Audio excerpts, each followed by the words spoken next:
हा बघा, हा ग्रीटिंग कार्ड मला हर्षिताने दिलेला आहे. तर खूप सुंदर असं तिने डेकोरेट केलं आहे आणि ड्रॉइंगसुद्धा खूप छान आहे. आणि त्याच्यामध्ये काय लिहिलं आहे बघा तुम्ही. नाईस, खूप छान बनवलेलं आहे. थँक्यू हर्षिता.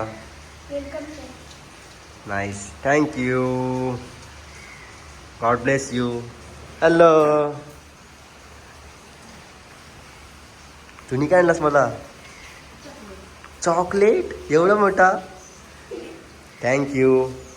Dairy milk. तूच तर डेअरी मिल्कच क्युटी. दात कुठे? दात कुठे गेला? उंदराने खाला का पप्पानी? कोणी खाला? थँक्यू. ये आहे प्रिस्टी सावंत. हिने सुद्धा ग्रीटिंग कार्ड बनवलेलं आहे. खूप छान असं ग्रीटिंग कार्ड बनवलेलं आहे. पाहिला मॅजिक ह्याच्यातून काय